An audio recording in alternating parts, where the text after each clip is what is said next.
Merci beaucoup. Je vais parler en anglais avec votre permission. Il y a la traduction dans vos oreillettes.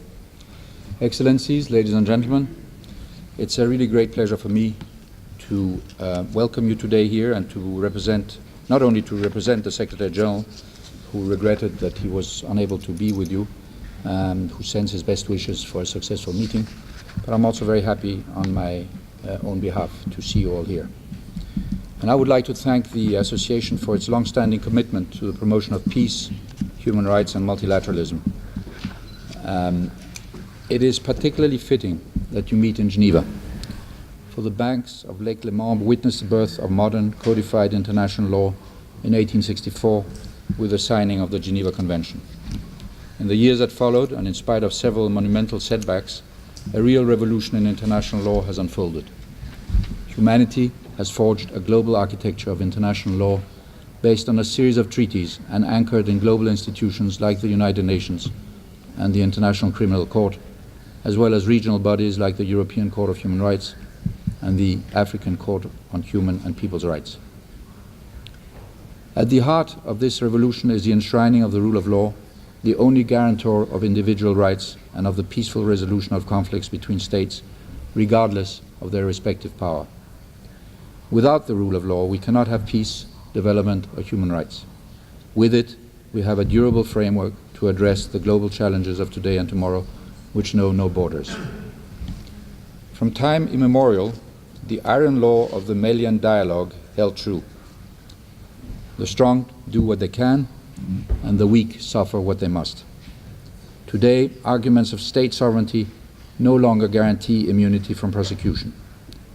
While too many still go unpunished, high-profile figures from Charles Taylor and the Khmer Rouge leadership to Ratko Mladic and Laurent Gbagbo have been indicted, prosecuted, and judged.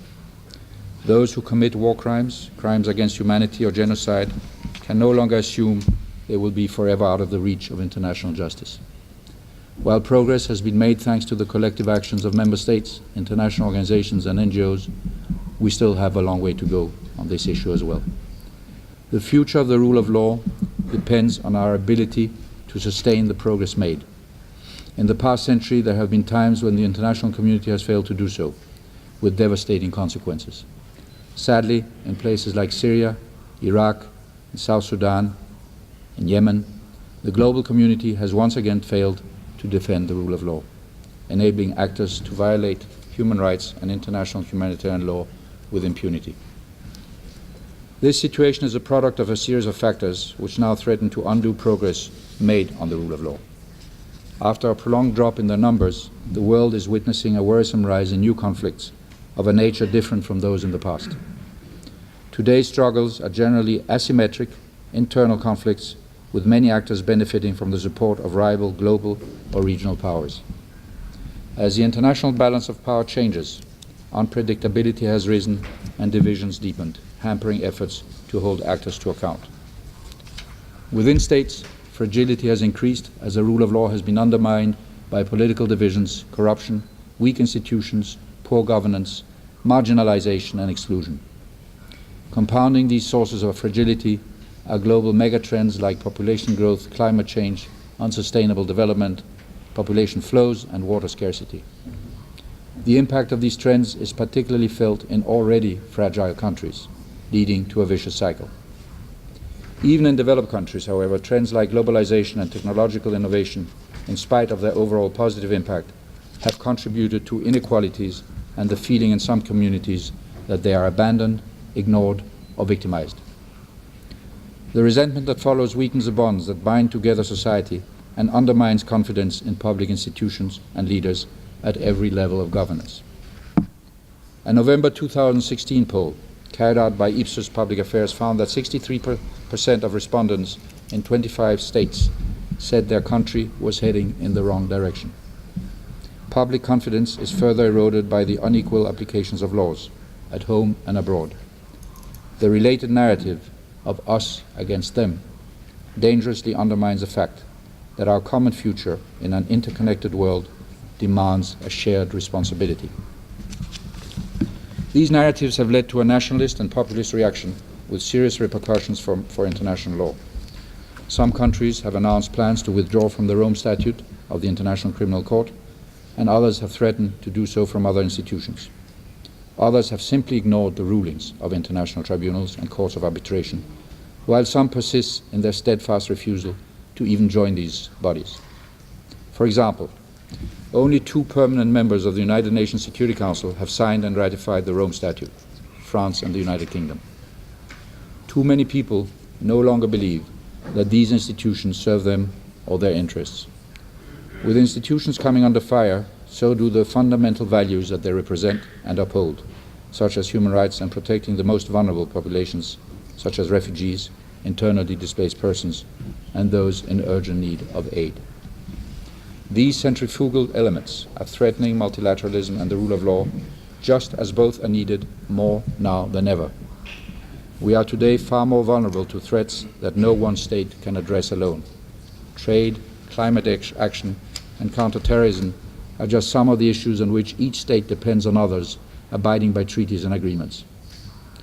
In light of this reality, the only viable solution is to redouble our efforts to support the rule of law between and within states. And to that end, our new Secretary General has made prevention, sustainable development, and reform of the United Nations his top priorities. Each of them will impact the rule of law. Prevention will require sustained political and financial commitments to bolster national institutions, forge resilient communities, and tackle the root causes of conflict, such as poverty, education, and inequalities. A vital element in that long-term effort is the 2030 Agenda for Sustainable Development, the collective global roadmap to a safer, fairer, and more sustainable world signed by all member states in 2015. While one of its sustainable development goals is specifically focused on the rule of law and good governance, all 17 goals touch in one way or the other on these issues. This is a recognition that progress on issues like peace and gender equality depend on the rule of law and vice versa. Finally, the United Nations must become more efficient, nimble, and responsive to support member states in their effort to uphold international norms. And our Secretary General is spearheading an effort to re-examine our peace and security architecture, the management and internal rules and guidelines to protect, for example, from sexual abuse, those that we serve. Ultimately, it will be up to member states and their people to uphold and advance the rule of law. Treaties and agreements are only worth the paper on which they are written if member states enforce their provisions. If arrest warrants go unfulfilled and crimes against humanity go unpunished, it is because member states, and by extension all of us, fail to abide by international agreements. If the rule of law is upheld, however, it can unite us all and help guarantee our collective security. To that end, the United Nations is ready to support member states by bringing to bear its unparalleled expertise, reach, and role as a convener. To do so, however, the United Nations will need partners, like the International Association of Lawyers, that are willing to take action for international justice. And I would like to, in particular, highlight the association's efforts on behalf of refugees whose legal rights are much too often ignored. Let me stress here the important role that international law plays in the safe handling of refugees and migrant flows. Following the end of the Vietnam War in 1975, the so-called boat people crisis prompted the international community to join forces to resettle 2.5 million people. This effort benefited from the application of clear rules identifying a refugee and their rights. In contrast, Europe's recent difficulties with population flows were in part due to inadequate preparation and the absence of adequate burden-sharing mechanisms. In the face of dramatic images of refugees and migrants on the move, fear, populism, and political games overrode existing rules as states scrambled to respond. Recognizing the importance of global rules and a proper burden sharing, United Nations member states adopted in September 2016 the New York Declaration for Refugees and Migrants, a landmark political declaration meant to improve the international response to large flows of migrants and refugees. Building on that, and following 2 years of extensive consultations, the international community will adopt 2 global compacts in 2018 that will frame international collaboration on this issue at a summit to be held next year. Only by working together can we reach the vision of Desiderius Erasmus, one in which justice restrains bloodshed punishes guilt, defends possessions, and keeps people safe from oppression. I thank you all for being here. I wish you a really good meeting and good deliberations, and look forward to the outcome of your discussions. Thank you very much.